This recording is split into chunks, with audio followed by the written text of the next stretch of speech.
Welcome, good afternoon, or evening or morning, depending where you're joining us from. Welcome to the Future of Cyber webinar series from the Surrey Centre for Cybersecurity. I'm Andrew Rogoyski, part of the Innovation Strategy team at the University of Surrey, and your host for today. For those of you who are new to the university, we're a successful and influential research university situated in the town of Guildford, and that's just south of London if you're not from the UK. Surrey University is a campus-based university with about 15,000 students studying in three main faculties: the Faculty of Arts and Social Sciences, the Faculty of Health and Medical Sciences, and the Faculty of Engineering and Physical Sciences, which includes SCCS, the Surrey Cybersecurity Centre, and other notables such as the 6G Innovation Centre and our Centre for Vision, Speech and Signal Processing, which is one of the UK's largest research groups in AI and machine vision. The Surrey Centre for Cybersecurity was founded several years ago, pulling together cyber-related research from across the university. It's gained recognition from the National Cybersecurity Centre, part of GCHQ, as an academic centre of excellence for both research and teaching. These are two separate awards, and so we're one of only 5 universities in the UK to hold both these certifications. You can find out more about SCCS and the university. Go to our website, surrey.ac.uk/SCCS. And you can lift our new brochure there, which covers some of the areas of research in more detail. So let me introduce the webinar series. What we're trying to do with this webinar series is look at cybersecurity in the future, thinking about things that are 5 to 10 years away, thinking about some of the issues leading up to that. So thinking ahead of some of the typical immediate problems we get associated with cybersecurity. So this is the second in our series. We're going to be exploring some of the ideas and challenges around electronic voting. And we've got 3 very distinguished speakers on that subject. Before I start, I just want to remind you that we'll be recording this session. This is so we can make it available to viewers who miss a session, they want to revisit the session. So you'll click your consent to allow that. So without further ado, I want to go to the panel, and rather than me read out bios, I'd ask them to introduce themselves. So over to Steve, the founder of FCCS. Would you give us the thumbnail sketch? Hi, so I'm Steve Schneider. I'm director of the Surrey Centre for Cybersecurity, also a professor in the computer science department here at the University of Surrey. I've been working on trustworthy electronic voting systems for over 15 years. Initially, I was involved in a system known as the Prêt system in collaboration with Peter Ryan and a number of others. I've worked on the design of verifiable voting systems and also have led pilots with commercial partners to develop the technology for incorporation into real systems. So that's my relationship with electronic voting. So hand over to Josh.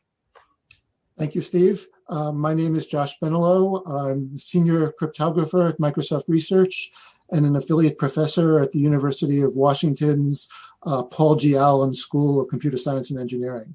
I'm not intending to try to top you, but I've been working in verifiable election technologies for now 40 years, I'm embarrassed to admit. A variety of opportunities there.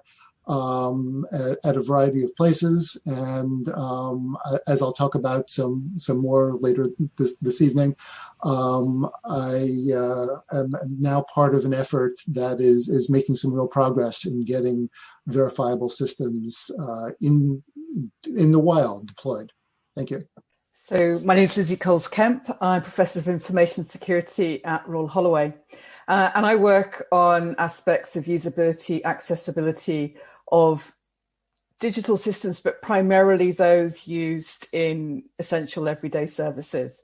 And certainly electronic voting would come into that, but I look at this more broadly from the perspective of digital democracy.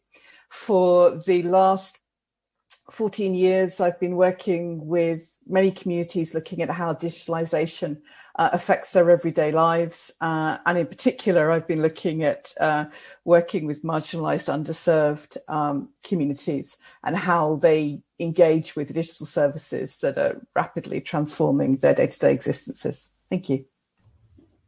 Thank you, panel. As I said, a very distinguished panel of experts to cover this topic. In the spirit of e-voting, we thought we'd start with a poll. So if we can fire up the poll, and those of you who have got access to your desktop, your mobile, have a look at this and see what your answers might be. We'll run it for a few seconds and let people. This is essentially a poll asking you what your greatest concerns about electronic voting are. I'll give you a number of different options there. Well, it looks like security is the leading area of concern, so that's good. At least that informs our discussion for the day. So I will stop the poll there, and we'll come back to that later. So that's going to be an interesting topic of conversation. So let's go straight to our first speaker. I'll ask Professor Steve Schneider to kick off the session with your presentation. Please, Steve. I'm going to talk a bit about electronic voting, what makes it hard, and some of the work that we've been doing here at Surrey around this. So the outline of my talk is going to be talking about the challenges of electronic voting, what the issues are around that, Surrey's contribution to working on some of these challenges, and then I'll also talk about a report that came out last year on internet voting in the UK that I was involved in. Where we talk about electronic voting, actually, there's a huge range of electronic voting technologies that are out there. There's machines in polling places that capture the votes, and they tend to consist of customized equipment, and they run in a controlled environment. And we see these in various places around the world, including the US, India, Brazil, and so on. So these are voting in the polling place. And then there's also internet voting. So for statutory elections, we've seen internet voting in Estonia, Switzerland, Norway, Australia, and a number of other jurisdictions. And also internet voting is used for many other kinds of elections. So professional societies, organisational elections quite commonly use internet voting. What we find in the UK is the public discourse around electronic voting, when that tends to be discussed, generally has internet voting in mind. So that's what people think about when they talk about should we introduce electronic voting and so on. In fact, there have been calls in the UK for a long time, and from the archives in an old presentation I found from before 2015, there were digital democracy. Will 2015 be the last paper-based general election? Well, the answer is clearly no.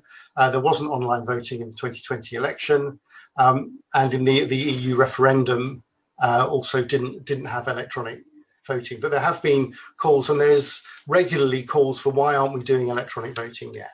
And the kind of benefits that are proposed for electronic voting are it's more convenient for people.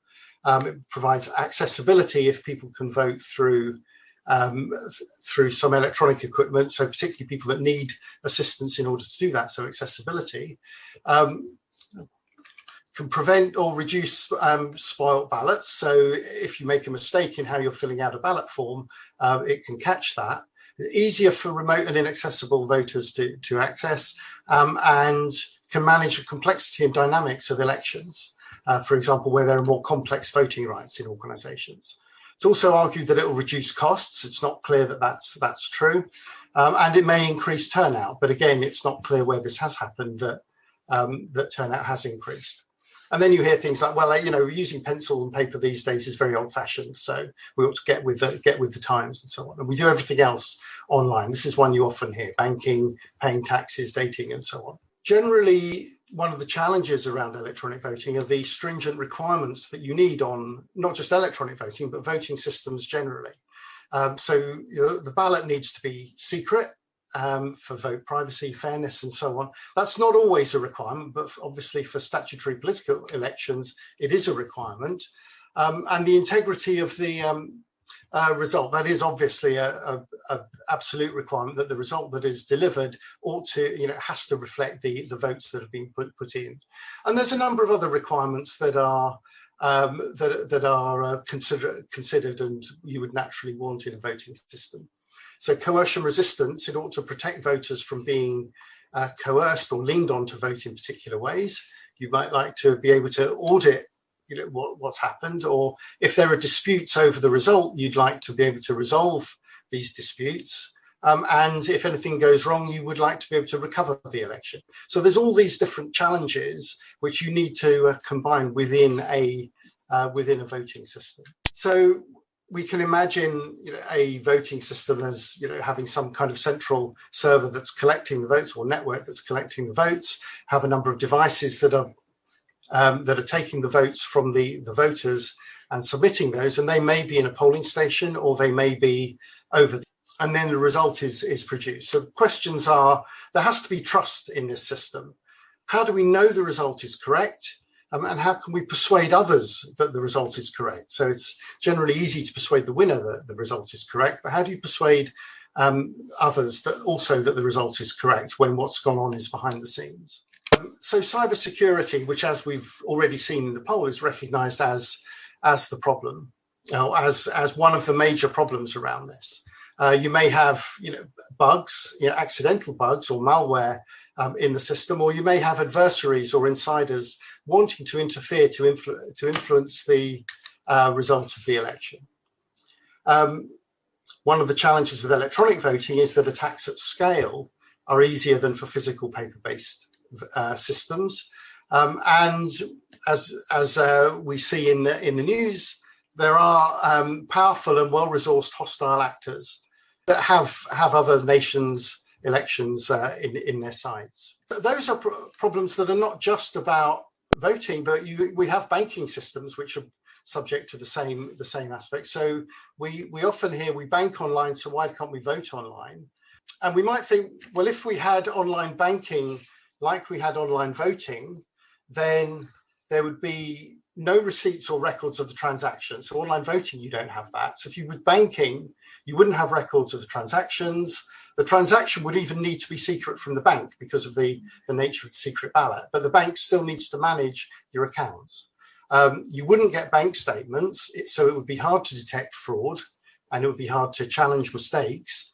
And actually, you would then end up paying the cost of any fraud on your account. So there's no way to change your bank if you don't trust it. You're provided with the system that you just have to accept because there is only one voting system for an election. So we could ask actually the converse view. We don't vote online, so why would we bank online? And the reason we bank online is there are various trust mechanisms in place.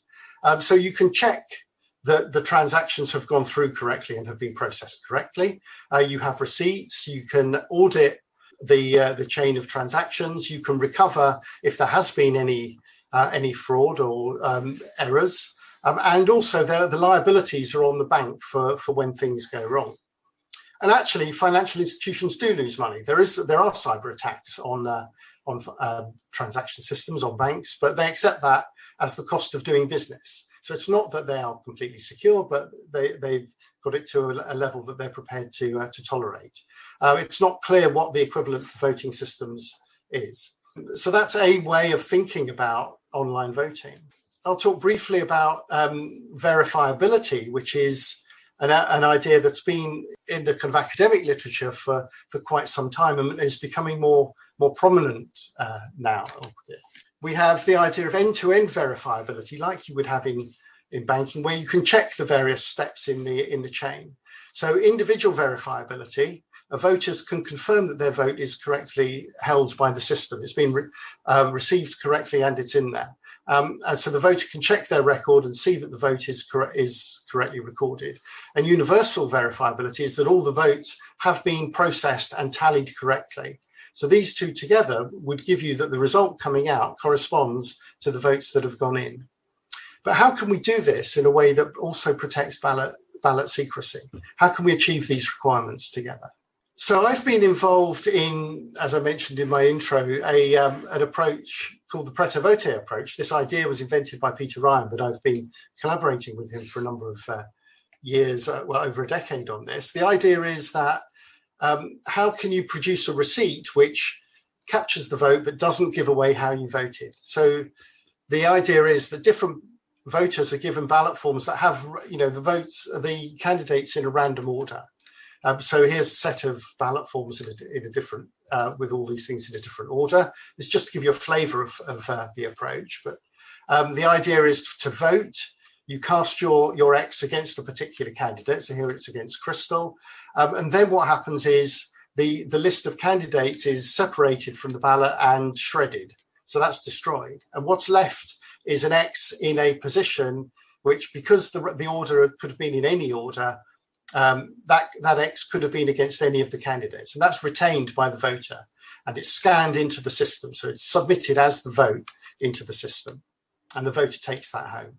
And that's a receipt that's kind of anonymizes, keeps the secrecy of how they've cast their vote. So then all the votes that are cast get published, and the voter can check that their vote is actually included. So that would detect whether it had been accidentally changed or accidentally not included. So that's the voter can check their receipt and see that it's there. And then what happens is these votes are encoded in a cryptographic way. There's some cryptographic magic underneath this, and they're shuffled through an anonymizing mixnet and then decrypted, so that by the time the votes are all coming out, are listed, we don't know which of those votes corresponds to which of the receipts. So the receipt really is separated from the vote, but this is done in a way that can be verified cryptographically.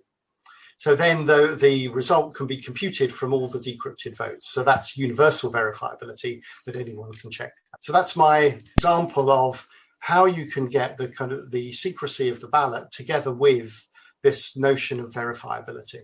So that was an idea in the literature for a while. And then we were approached by the state of Victoria in Australia, who were interested in using ideas from this or using this system for their state election in 2014.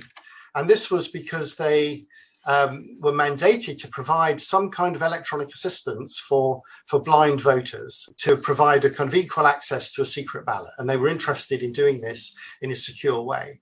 Now, for blind voters in Australia, it's particularly difficult because here's a picture of what the ballot form looks like, and there's typically about 40 candidates on the ballot form, and they can be numbered from 1 to 40. They can be put in a preference order. You can select a pre-selected order, and above the line you just say, I want this party's list. Doing that is going to be a challenge, but we developed a working system based around these ideas.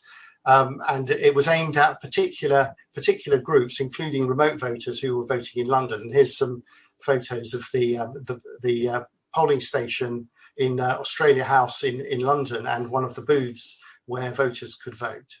How it looks, verifiability in the system that was called vVote, is that the randomised list was printed on a receipt printer, if you like, and then the voters would construct their choices through the touch screen, and then a list of their choices to match the muted list would be printed. The voters could then check that their list, that their choices matched their preferences, and then they would destroy the list of candidates and just take away the receipt. So they would end up with a receipt that didn't give away how they voted. And then later on, they would be able to check through the web, through the bulletin board, that their receipt really was going to be included in the overall processing. More recent work, just to touch on, that we've been doing with Civica election services around internet voting, is to put a verifiable layer on top of their existing system, which they use for organisational ballots, where there's less coercion. So that uses unique tracker numbers to track votes on a bulletin board. Individuals can go to a screen and see their votes, see who they voted for against their tracker number that they've been provided with previously, and can also check that their particular vote here is included in the overall list of all the votes. So again, it provides that individual verifiability and universal verifiability. So this is ongoing work that's currently going on. There's still a whole load of challenges around this, but this is a verification layer on top of Civica's current commercial e-balloting system, which is what their business is based on. So I'll just mention briefly the IET report on internet voting for the UK. This came out last year. This was produced by a working group on electronic voting that I chair for the IET, and that I've put a link down here we can provide afterwards, but it covered a whole range of the kind of opportunities that there would be for internet voting. So I wanted to look at not just the challenges, but also the motivation and reasons for doing it, we found that increasing accessibility was seen as the most important driver for looking at electronic voting. Convenience was also seen as possibly a benefit. Potential for greater transparency. We don't have verifiability at the moment in our paper-based voting, so providing verifiability actually may provide ways of being more transparent about election systems. Reduction in accidentally spoilt ballots. What we see in the UK or in anything other than a first past the post ballot is there's often a number of spoilt ballots where people haven't marked up the ballot form correctly and their votes are just spoiled, and there would be a reduction in that. And then there's also, looking further ahead, opportunities for more sophisticated, so not just replicating or replacing what's done on paper, but actually opportunities for nuanced engagement with the electorate. So we hear about ideas for digital democracy, liquid democracy, and so on. But the report did note impacts of these opportunities need to be carefully evaluated. It's not seen as necessarily as a good thing, but it should be considered carefully as to whether to do it and how to do it. But those would be some of the opportunities. And societal issues, just to touch on briefly, particularly around the introduction of electronic voting, would be the digital divide. Would we be providing equal access, or how would we ensure that we did provide equal access to all parts, all demographic groups? Trust would need to be absolutely critical, and that's where these structures like verifiability would need to be a part of the argument as to why electronic voting can be trusted, and there would need to be transparency and all sorts of other markers of trust. There would need to be a requirement for political consensus to get it off the ground. And of course, there's always dangers of fake news. Even if everything really can be genuinely trusted and the system is completely safe, you still have these concerns about any new technology and the ability for fake news to undermine trust in trustworthy systems.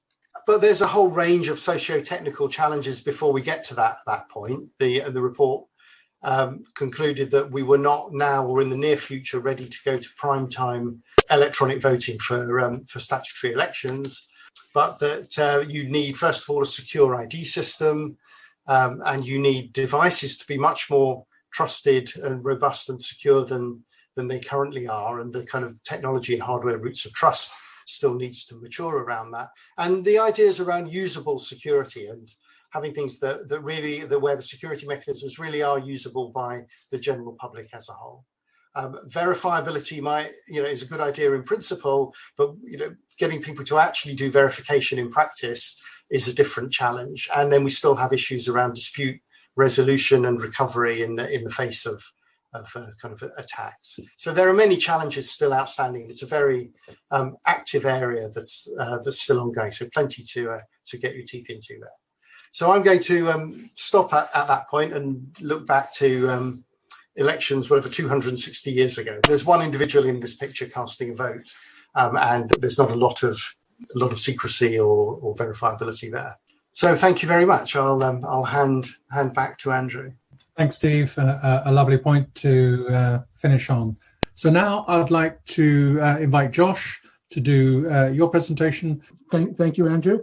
I'm going to overlap a lot of what Steve talked about, although saying in a somewhat different way. I was particularly amused by the painting on the last slide, as you'll see in a few moments. But I want to address this a little bit more broadly and not limit myself to electronic voting. I want to talk about elections more broadly. And that's because in the US in particular, although in many other places, there's a growing crisis of confidence in our electoral systems. We have millions of people in the US right now who just do not trust the results of the last election. And although I don't necessarily share many views with these people, I am sympathetic to the question of why should they trust the election? They don't trust their election officials. They don't trust the equipment that was used. And actually, I think they have some good reason not to trust because they're not given anything they can trust. They're not given any reason to trust the system. So I can say this rather quickly, but the challenge here, and Steve mentioned this very well, is ballot secrecy. As Steve mentioned, banking is done online, shopping, other things are done online. The thing that makes elections so much harder is ballot secrecy, right? If I order something online and it comes to me, if I order a jacket, it comes in the wrong color, I can see that. And that allows me to get it corrected. If my bank account has been double billed for the item that I purchased, I can see that. And then I can go to my bank, try to get that adjudicated. I should have some evidence in that. But if my vote has been changed somewhere along the way, I will never know it in virtually all voting systems that are in common use today, much less be able to get it changed. I won't even know. I don't have any means of seeing that things have been done properly. So ballot privacy is really the challenge that we have to address. And in voting, privacy is a much higher standard than in most other things, because my bank account, I'm able to keep my bank account secret from others, but I'm not required to. I could show somebody my bank statements and show them detailed information. But with voting, I should be unable to show anybody else how I voted, even if I want to. I could make a claim, of course. I could say that I'm a supporter of this candidate or that candidate.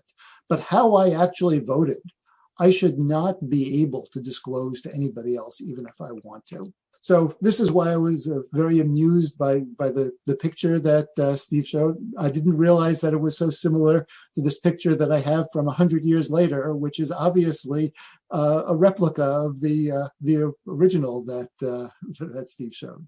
But this is, what voting was like prior to secret ballots. The secret ballot is something of a technological innovation. Before the mid-19th century, we didn't really have a good way of maintaining a secret ballot and enforcing a secret ballot. And it was the late 1850s that what came to be known as the Australian ballot started to take hold. This notion of voting in private within a public environment where your privacy is being publicly monitored and publicly enforced was a new idea. And it took hold first in Australia, then I think in the UK it was the Ballot Act of 1872, I believe. In the US, it took hold about 20 years after that. But it's a critical notion because prior to that, elections in the US and the UK and everywhere else were rife with vote buying and fraud. So this is an important innovation that we want to preserve. But in doing so, we sacrifice transparency. When we had no ballot secrecy, everybody could see how everybody voted, and everybody could be confident that the votes were correctly recorded and correctly counted. We don't have that anymore. With current elections, voters really do little more than deposit their ballots and hope in some form. They hope that their ballot is maintained, it makes it to the back end, that it's properly counted, it's not tampered with in any way. They don't have any direct means of checking that. So we like to be able to restore as much of that transparency as possible. And the question is, how close can we come? How much of that transparency can we restore while retaining the secret ballot? And the answer is that we can restore almost all of it. We have technology that enables any inaccuracies, any tampering in election to be detected. And I'm not just suggesting that election officials are able to do this detection, but that anybody can detect any tampering at all. Candidates, media outlets, voters, anyone, political parties can do this detection and see whether or not there's been tampering. And I'm not limiting myself to external tampering. This includes internal tampering, corruption by election officials, the equipment that's been used to count, even forms of tampering that we haven't thought of yet can be detected. And the technology that enables us to do this is, as Steve mentioned, called end-to-end verifiability. So end-to-end verifiability is really the answer to the question, how am I able to trust the accuracy of an election when I don't trust the software, the hardware, the personnel that may have been involved in the election itself? End-to-end verifiability has two components. Voters can verify that their own votes have been correctly recorded. Anyone can verify that the recorded votes have been correctly tallied. So just to give a sense of how this can be done, because it sounds hard, I'm going to show you a very simple end-to-end verifiable election. And this is an election that is entirely public. If everybody, and I apologize for using US-centric names, but I realize that I don't want to dip my toe too deeply into UK politics, so I will stay away from that and stay with a US election here. But anybody can see in this election how their vote was recorded, how other votes were recorded, can do the tallying on their own. When we have a completely public election, it's end-to-end verifiable. And a modern version of this would be all the votes are published on a website. And once we have this, it doesn't even matter how I voted, how my vote got there. I could have voted in person on paper. I could have voted in person electronically. I could have remotely voted over the internet. My selections could have been carried to the central office that recorded this by a carrier pigeon.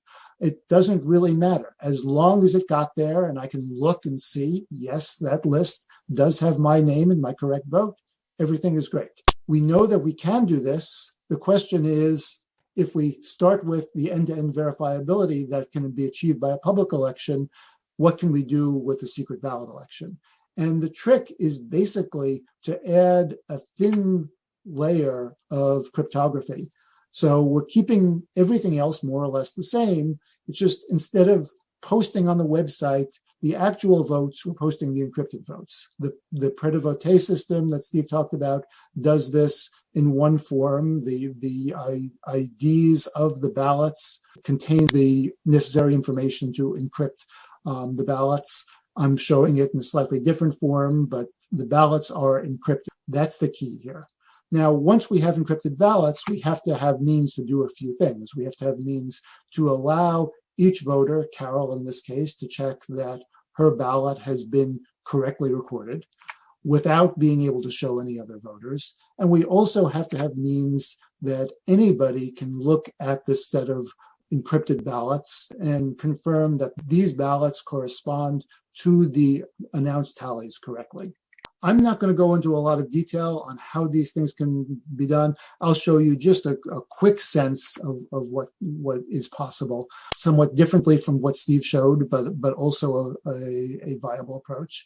And this is, we imagine a vote to be recorded now electronically, although it doesn't have to have been cast electronically, as a sequence of zeros and ones. Then this would just represent a vote for the second of four options. So, of course, we may have more complicated ballots, but let's keep things simple. There's just one contest on this ballot. And if we have all of the votes recorded in this way publicly, then conducting an election, tallying an election, is really nothing more than simple addition. We're just adding up the columns here and getting our tally in this way. Of course, the challenge that we have is that the ballots are encrypted. How are we supposed to tally encrypted ballots? Well, it turns out that most encryption is static. Effectively, what you do when you encrypt data is generally you might store it someplace and retrieve it and then decrypt it. You might send it to somebody else in encrypted form and then decrypt that on the other end. But the contents of the encryption don't change in traditional cryptography. But there is a form of cryptography that allows us to perform computations directly on the encrypted data in encrypted form, and it's called homomorphic encryption. It allows us to compute various things, including perform addition under the covers of encryption. In fact, the mixnets that Steve showed earlier, most modern mixnets use homomorphic encryption as well in somewhat different ways. But I'm just going to use the additive property here that says I can perform addition under the covers. And what I'll do is take these ballots in encrypted form. I will combine them in encrypted form. It turns out that with most homomorphic systems, the combining is just simple multiplication, even though the operation being performed under the covers is addition. So I will do this combination, and I will get an encrypted tally as a result of this. And all that needs to be done then is, even though the individual ballots have never been decrypted, the tally can be formed and decrypted, and it can be proven that this decryption is the correct decryption of that aggregate tally. And once you have that, we can actually perform this homomorphic tallying without ever having to open the individual ballots. And we get, of course, the same thing that we would have gotten had we opened the original ballots, but we don't have to do that. So what does this look like from the voter's perspective? Again, similar to what Steve showed. They can look very much like current systems. They can be done with hand-marked paper ballots. They can be done with machine-marked ballots, either machine-marked ballots that are later scanned by another device, or done directly on what are sometimes called direct recording devices, where you enter your votes electronically, and that's where your vote is being recorded. And this can be done in a variety of other forms. But the one addition that you have is that verifiable receipt. The contents of the receipt would show something about the encrypted ballot, but never ever show the actual contents of the ballot. So once you have this receipt, there's a lot that you can do with it, because even though you have this receipt, voters are able to use their receipts to check their votes on some sort of a public website, but most voters won't bother to do that. They'll throw their votes in the trash and walk away. And that's okay. We don't need every voter to check. One thing I've learned in my years in working in elections is that I can't get in the voters' way. I can't force voters to do things that they're not familiar with, that they're not comfortable with. The only thing I can really do in practical elections is give voters an option. And here I can give voters an option by giving them this receipt to check if they want. They also have the ability to verify the entire election record that's been published. And voters could write their own verifiers to go through a detailed election record, or they could download applications from other sources, other people who have written verifiers, and run them. They could believe the verifications done by parties they might trust. In the US, League of Women Voters, ACLU are common, but political parties, any watchdog organizations might be able to do this verification, and could therefore write verifiers and run verifiers and do the check. And I can do that, or I can do what most voters will do and accept the results without question. The key here is that I can proxy my trust however I want. In traditional elections, if I don't trust my local elections office, I don't trust the vendor that they may have employed for providing equipment that might help tally the election or might be part of casting the votes, I am out in the cold. I have no choice, and I might have good reason not to trust them in some cases, but still I can I can't do anything if I don't trust them. I have no reason to trust the outcome of the election. When a verifiable system is used, then I have the choice to choose who I'm going to trust. I can trust my favorite candidate, my favorite political party, my favorite media outlet. And if I choose, I can do the extra work and do all the checking myself if I want. I have that additional control.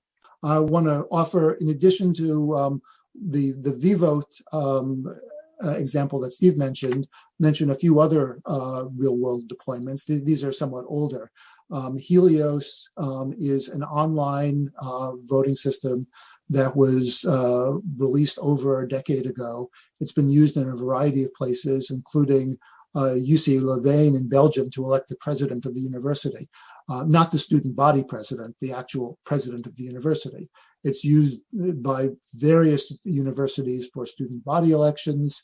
It's used by various professional societies for their elections. It's been used in many places. Millions of votes have actually been cast using Helios. Another example of a system that was used by all the voters in an election is Scantegrity. It was used in suburban Washington, D.C. in a couple of municipal elections, again, a decade ago. It had some very interesting properties, using invisible ink and invisible ink revealing pens in a very different way, but voters seemed to like it. It was cumbersome to set up, and because of that, after 2 years of researchers setting this up from various universities, when Tacoma Park came back and said, okay, we'd love to do this again, they said, find yourself some commercial vendor to do this. We're not going to do the work for you again. And it's kind of languished. So I'm particularly interested in cases where we can cover the entire set of voters. And I can talk particularly about something that Microsoft has done over the last few years. So we've been working on this for 3 years. We started talking about this 2 years ago.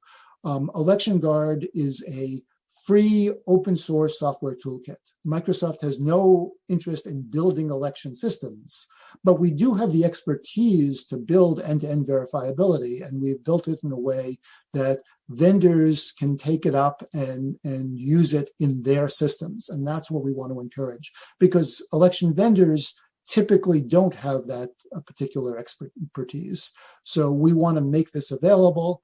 And this is a flexible toolkit. It can be used in touchscreen voting systems. It can be used in optical scanners. It can be used in vote by mail, although it's a little bit more challenging there. And it can even be used in fully online internet voting, although that's not something that we're encouraging. We're partnering with vendors, we're partnering with jurisdictions to show how this can be used, how this can help the business of vendors, and why jurisdictions should want this. And we've been out for a while. We had our first public pilot just over a year ago in a small community of Fulton, Wisconsin. I love the headline that one of the articles about this said, that could be Microsoft's most important product in 2020 if it works. And yes, it did work. This was going to be the first of many pilots that we had in 2020. But if you look at the date, this was just before the pandemic hit. And election officials in the US turned from a posture of willingness to experiment and innovate to holding on by their fingernails and just getting elections to happen at all. So we weren't able to have any more pilots of the standard technology that year, but we were able to participate in a post-election risk-limiting audit where Election Guard was used to do the risk-limiting audit in a way that protected the privacy of voters, and we did that on the November presidential election. We also had an opportunity to use Election Guard for the U.S. House of Representatives, the Democratic caucus leadership elections. And of course, we offered this to the Republican caucus and the Senate caucuses as well. It was only the Democratic caucus that used this. The leadership elections are internal and fiercely secret ballot, but they were traditionally done in person. They wanted to be able to do this remotely. And the best solution for them was to work with us, and we were able to work with a partner and build a tool that allowed them to have verifiable remote internet elections using the dedicated devices that every U.S. House member is issued a managed iPhone. So we were able to take advantage of that and various other elements of this very tightly controlled election to build an app that worked for them. And just 2 weeks ago, we announced a partnership with Heart Intercivic. This is the third leading election vendor in the United States. They are responsible for about 15% of the market. And Heart is about to start integrating Election Guard into its Verity line of scanners. So this is, again, in-person voting. Ballots can be hand-marked or machine-marked. It is actually the scanner that is doing the encryption. And there's a whole process around that. We've been partnering with them for several months. This was just announced 2 weeks ago, but they are very serious, doing a great job of doing the integration. So what comes next? Well, we can do vote by mail, and we really want to, because if this isn't covering 100% of the voters, it doesn't work in many jurisdictions, because if you're going to have a verifiable tally, you have to report the tally. And at least in most US jurisdictions, the election administrators are not willing to separately report an absentee vote by mail tally from an in-person tally. So we've really got to be able to cover everything. There are some challenges in making this easy, but we have some solutions, some approaches. And of course, a main topic here is vote by internet. There's a lot of pushing towards internet voting. And I just want to say that another report that was issued actually 6 years ago now by an organization called the U.S. Vote Foundation. They were actually called the Overseas Vote Foundation before. This is an organization that is dedicated to helping U.S. voters who are living outside of the country vote effectively. And they looked very hard at internet voting. And one of their principal conclusions was, if you do internet voting, if you're going to do it responsibly, it must be end-to-end verifiable. But at the same time, they said there are a lot of other challenges, and we're not ready to do that broadly yet.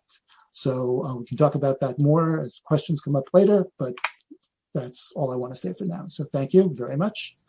I look forward to your questions. Thank you, Josh. Next up is Lizzie, so to give us some more human dimension to this as well. That was a really fascinating set of talks, and now I want to come at this from a slightly different angle, and I want to pick up on the accessibility and the usability aspects and unpack that a little bit more to look at what that might mean for different groups and communities. I want to think about this from the perspective of the digital democracy perspective. I want to think about what that means on the ground in the everyday lived experiences of some of the communities and groups that I work with. And I will be taking quite a UK-centric view, but we can probably generalize quite a lot of those points. We can take that up in discussion. From my perspective, what we're talking about digital democracy is we're talking about democratic and civic processes that are digitally enabled or facilitated, and absolutely electronic voting that Steve and Josh have talked about would fit within that. But it's probably also worth pointing out and panning out a little bit there, because electronic voting is part of a wider set of digital democracy processes and activities that people are beginning to experience every day. And we have to perhaps think about voting in that way within that wider context, as well as individual applications. And I'm going to talk quite a bit about challenges, but I don't want to lose sight of opportunities. Without doubt, electronic voting brings a lot of opportunities to groups that currently feel quite marginalized, currently feel left out of a lot of the decision-making processes about the way that they live their lives. And I think in terms of futures and opportunities, it would be great to rediscuss that in the panel, because I think that there are some real opportunities there that we might want to work with. So to start with, I want to pan out and think about digital transformation as people experience it from a day-to-day perspective. I work with artist Alice Angus, and over time we've built up images, scenes, artwork that reflect the day-to-day technological experiences. And what interests me with Alice's work is that over the 10 years that I've worked with her, the technology becomes more and more prevalent within the civic scenes that she draws. And in this picture here, we can see that pretty much most of the interactions are in some way digitally mediated, in some way that they're part of a wider digital landscape.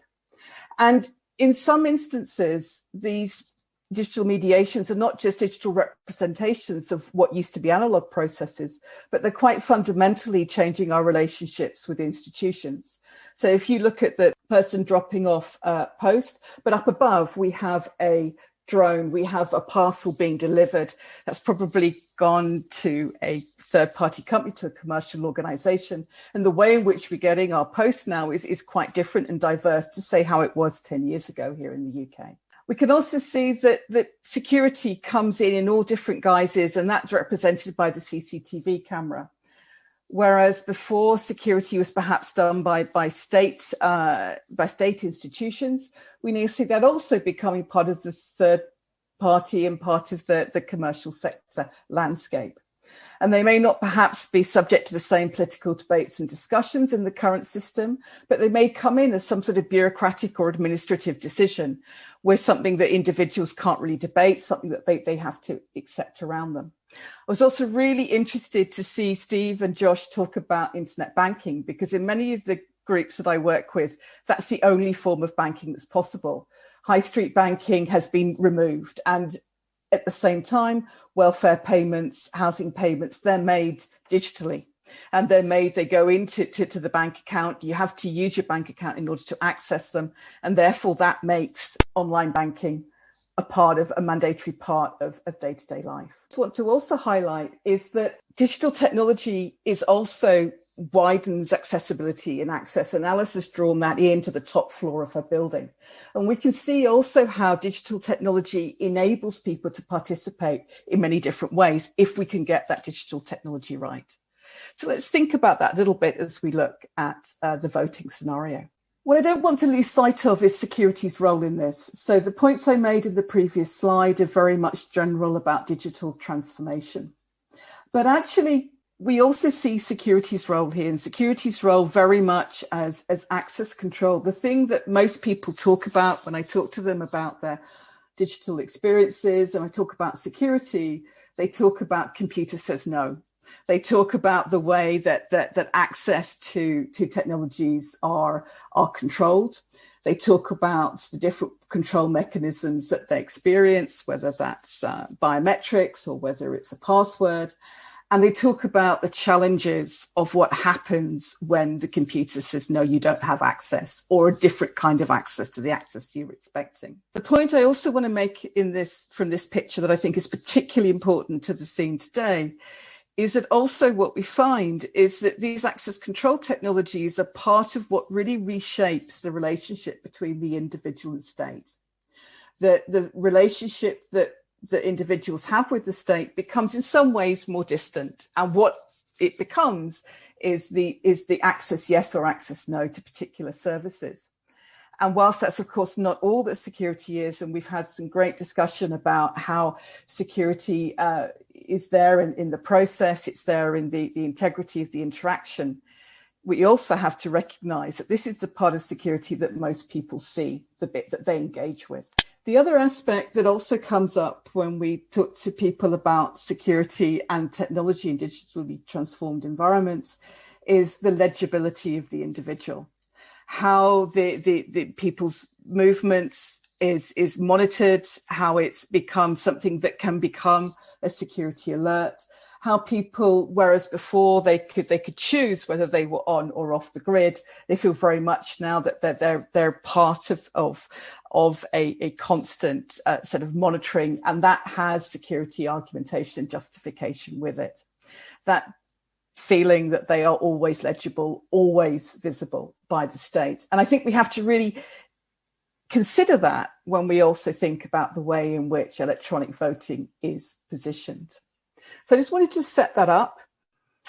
Now let's think about what this might mean for electronic voting, what I was really struck by when I listened to Steve and Josh is that there are many forms of voting that are being considered here, that we can actually use electronic voting in many different contexts.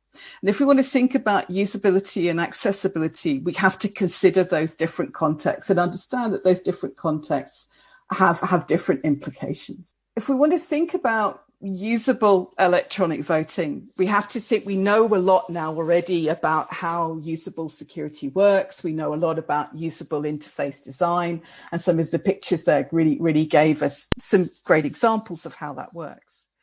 But we also have to factor in the accessibility side. We have to factor in that people have different capabilities and capacities. We have to factor in that people have different abilities to process and to understand how the voting process is working and understand what that means for them.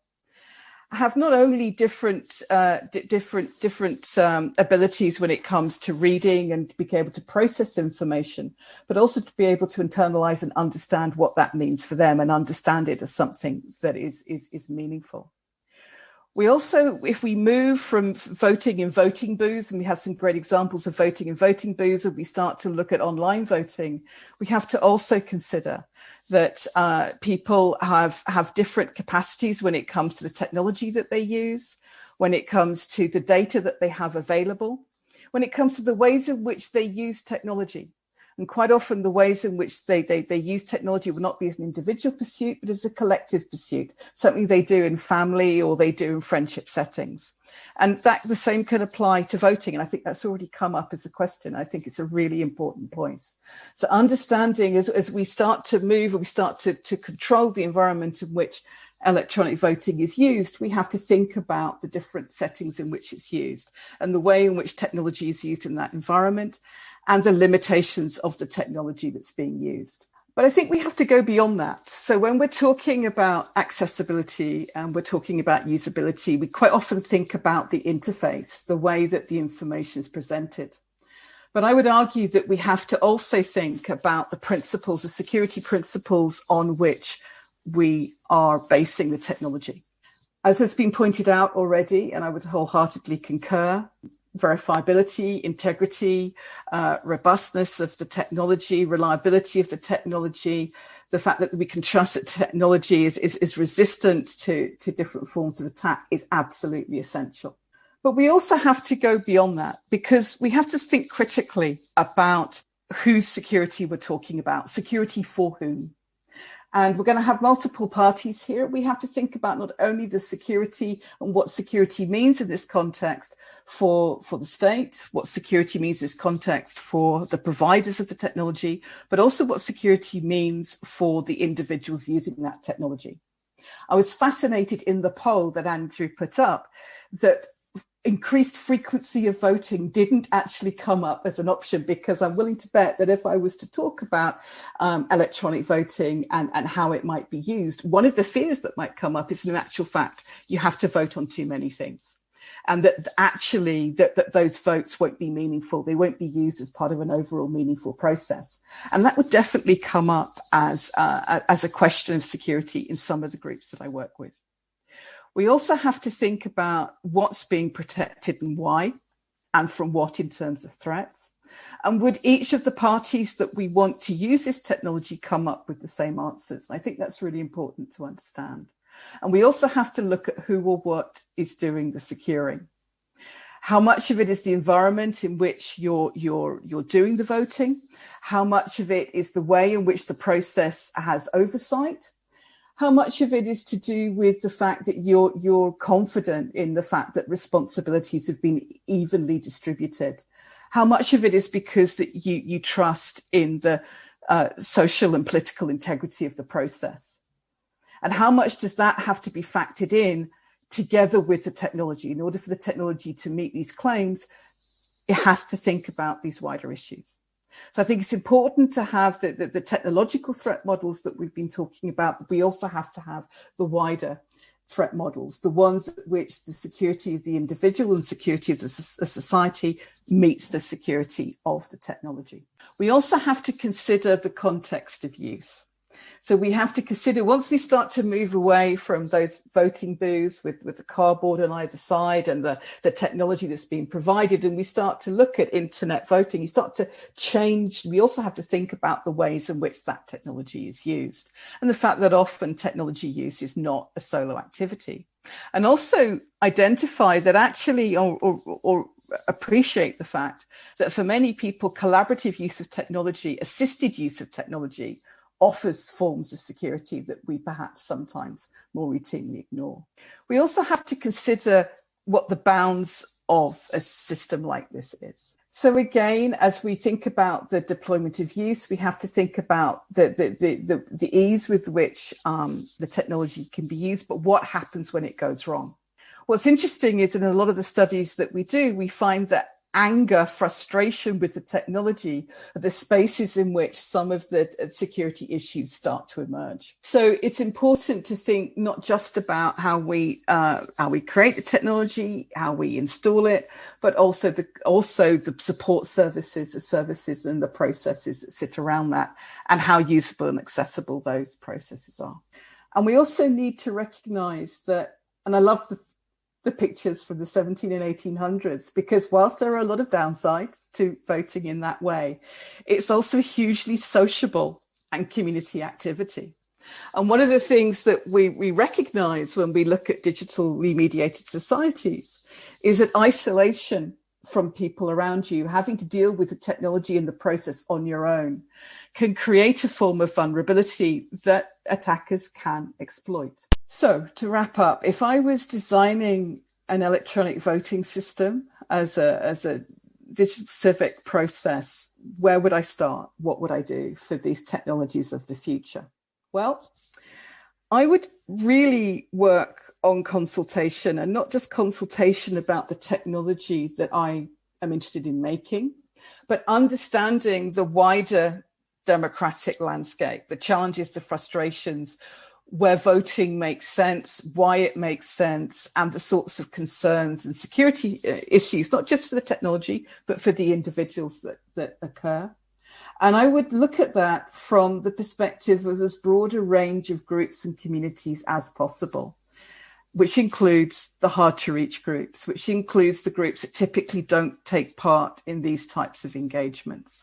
And I would move those consultations not onto a basis where I'm comfortable, but a place and a process where they're comfortable. And I'd look carefully at the ways in which voting is understood and the frustrations and the concerns it's understood.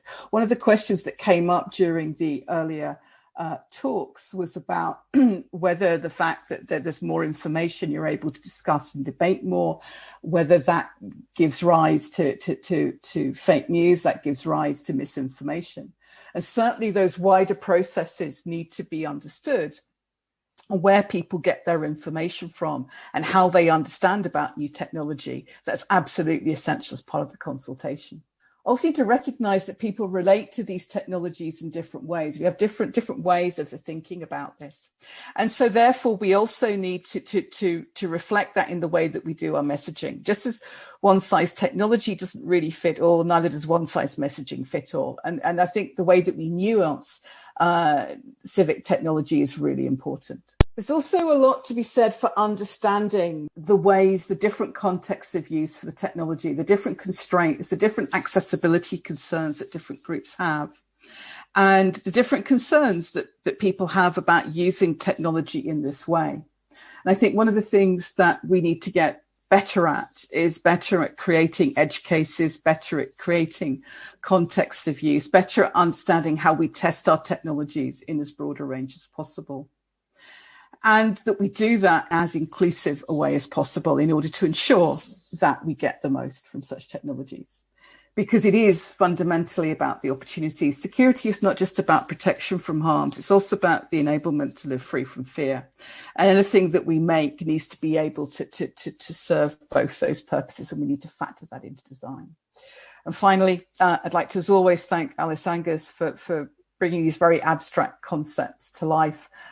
This is always a double act, even when she's not here. Thank you so much. Thank you so much, Lizzie. That's a really fascinating counterpoint to the discussions that have taken place so far.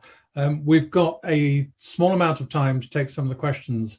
Before we do that, I thought we should run a second poll. So that's now appearing in front of you. Asking a question, what would be the greatest benefit of electronic voting? Speed, security, democracy, access, or something else that you can think of. So I'll just briefly share that result. What that illustrates is nothing quite so simple as the effect you get on voting by asking questions in a different way. So the first one was what the downsides are, and the second one was what the upsides were.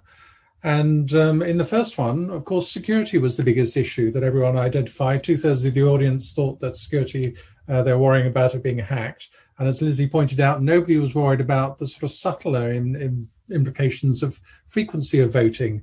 And I'll come on to that question in a minute, because that's one of our viewers' questions. But the biggest benefit that people have identified is access and democracy. I can vote on more topics more frequently. So it wasn't picked up on the first one, but it was picked up on the second one, which kind of goes to show, depends how you phrase the question. A rather obvious play there, but have some fun with that. So let me go to that question. One, was there anything that stood out in those polls for the panel? But actually, echoing one of our viewers' questions, which is, if voting becomes really easy, electronic voting, what are the social implications if we start doing voting really frequently? I think that featured in the IET report that Steve wrote. Lizzie, you touched on it. So panel, what are your views on that? If we vote on a daily basis for local government, police, whatever, what would be the democratic impact of that, and should we do it? Well, I would say that this is a really great example of how the technology has to fit in. It has to be part of an overall process. It's not just a technical process, and I think we know that. It's also about a social and political process. More is not necessarily better. Why would people vote? You could actually get the opposite. Why would people vote if actually they don't see any results and it becomes a fairly meaningless activity, or that they see that people are able to game the voting? I mean, what happens if, and I don't mean technically game, I mean socially game, so that you start to look at issues that you want to bring forward, and how do we make sure that the silent community, how do we actually get that? How do we get their voice in? Because voting is not just about putting a cross in the box or clicking the option. It's also about making sure that the issues that are seen as important are ones that affect the communities that you're working with. So I think there are many challenges if we were to vote more frequently. And I think it also requires, a lot of what we're going to talk about will require a very different way to thinking about how we educate, thinking about how this works within our school programs, and also what this means for continuing and ongoing education. Thanks, Lizzie. Steve, you touched on this in the IET report. What are your thoughts on frequency of voting? Because it actually takes place in some places in the world already, doesn't it? Well, that's right. So I think Switzerland have quite regular voting for their population on issues that are come up. And when I talk to people in the US where it also happens, I'm sure Josh will comment on this more, but there's concerns about how different you can end up with resolutions that are contradictory. So I think in the UK people would vote for lower taxes and they'd vote for spending more on the NHS for example, but it's up to the legislators to work out how to reconcile these, if they can be reconciled. So I think control over careful control over what kind of issues are put to voters in a way that will engage them so they can see it's making a difference, but in a way that doesn't just allow interest groups to push their own particular agenda is part of the challenge. So I think while it does provide this as an opportunity, but the report concluded that we needed to look at it carefully, and it wasn't necessarily a good thing. And actually, we haven't done enough. It seems to be cultural. The Swiss, as I say, seem to get on well with it. And I think they're obviously used to doing that activity now. Thanks, Steve. So Josh, picking up the point on cultural differences, what's the US take on that, if I can ask you to speak on behalf of the nation? Sure, I'll take on that role. I am not a big fan of direct democracy, as it's come to be called. I used to think it would be a great idea before about 25 years ago when I moved into a US state that has voter initiatives. And I discovered that this voter initiative process whereby votes could be taken on all sorts of things. Voters could propose things, and if they get enough signatures, they get on the ballot, they get voted on, yields some terrible, terrible laws.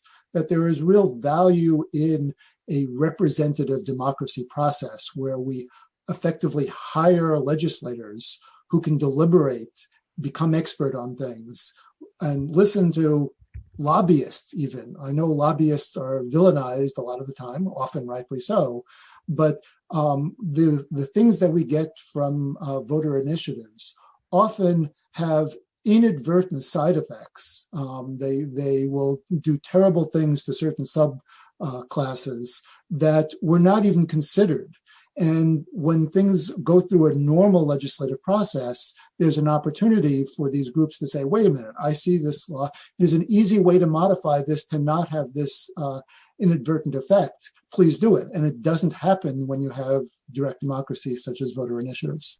Fascinating. Thanks, Josh. It seems to me, just picking up on that last point and going to, if I can distill a couple of the questions that have been asked, a core central issue is building trust, actually establishing trust.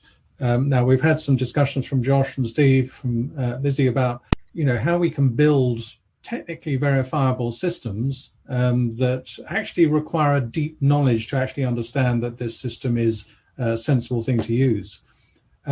And yet voters are not currently prepared to accept paper-based systems, the output of the outcome of the US election, for example, sort of disinformation campaigns and so forth.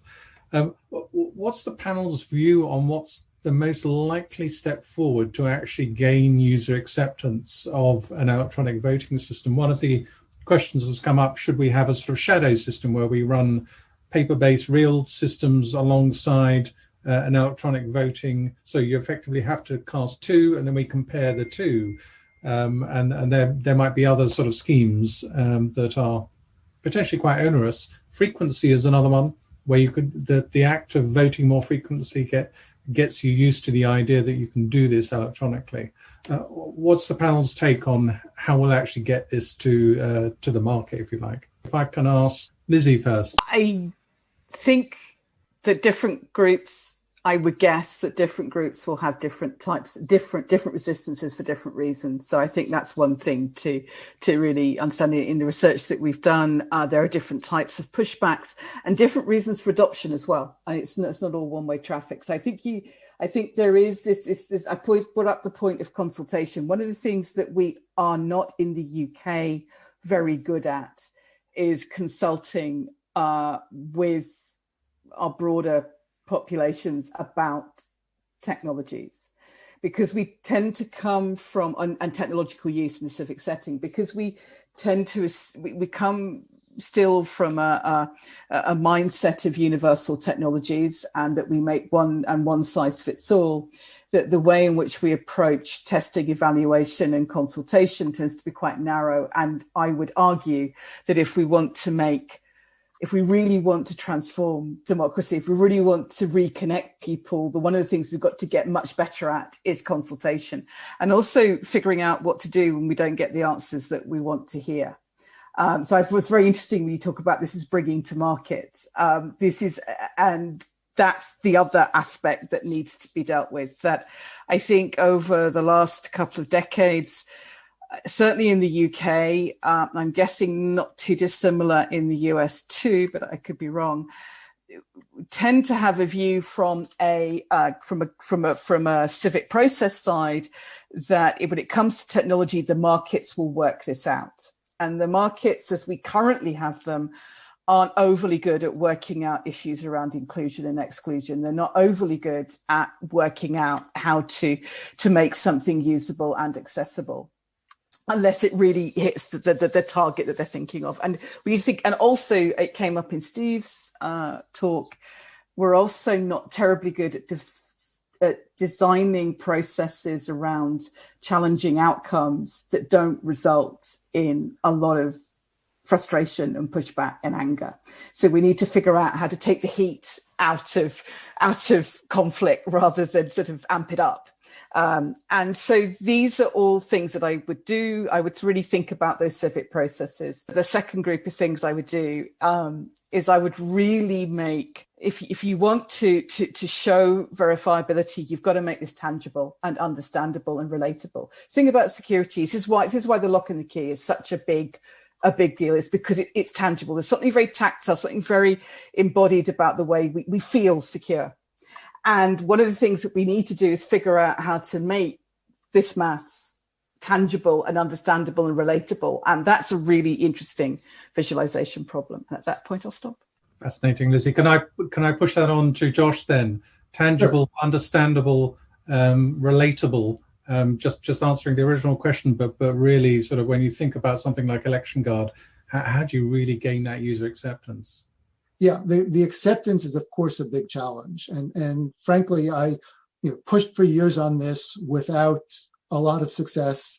And I being honest, I have to admit that having Microsoft behind me gets me indoors that I wasn't able to get into before. This is going to gain acceptance with trial, with being used. And the more it's used, the more voters can see how it works, that it works well, the more acceptance there will be. One thing that we're doing with Election Guard that I think is critical, at least at this time, is we're not suggesting in any way that this technology and Election Guard replace the existing systems. The way we're using it is alongside. So voters vote the way they are used to voting. And there's a traditional count that they get, the way they're used to seeing it. And there is an additional supplementary verifiable count that should match the existing count because they're derived off of the same data, but that also adds verifiability. So you're not losing anything if you do it in this way. You're just gaining an extra channel and an additional way that voters can convince themselves if they're not convinced by traditional means. Steve, what's your take on this?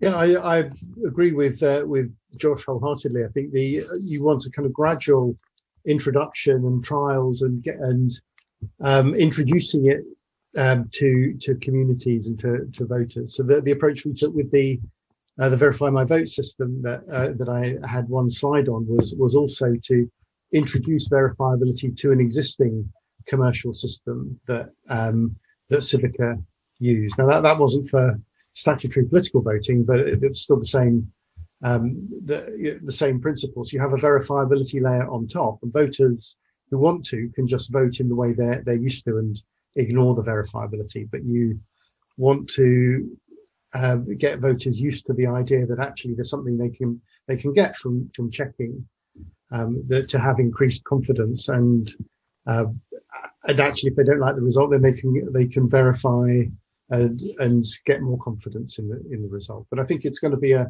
gradual process, and as Lizzie says, the kind of metaphors of how to think about it in a tangible way that people can understand is really important for getting acceptance. So Steve, just picking up that last point and a question that we were asked, how many people do you need? How much verification do you need? If you cast 100,000 ballot votes and only 10 people check it, you can have institutional checking, but if the population isn't interested in checking, is that okay?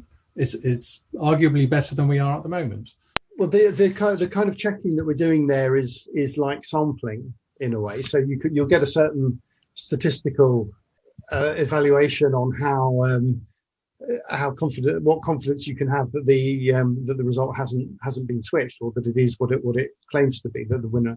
Obviously 10 out of whatever 10,000 or 100,000 probably wouldn't give you a very high level of confidence. And I think you'd have to be, it's still, if there isn't any evidence that anything's gone wrong, then that it's still no worse than nothing, except that if you publish something that says we have a 40% level of confidence in this result, then that's going to upset people and actually undermine it. So you have to be very careful with the messaging.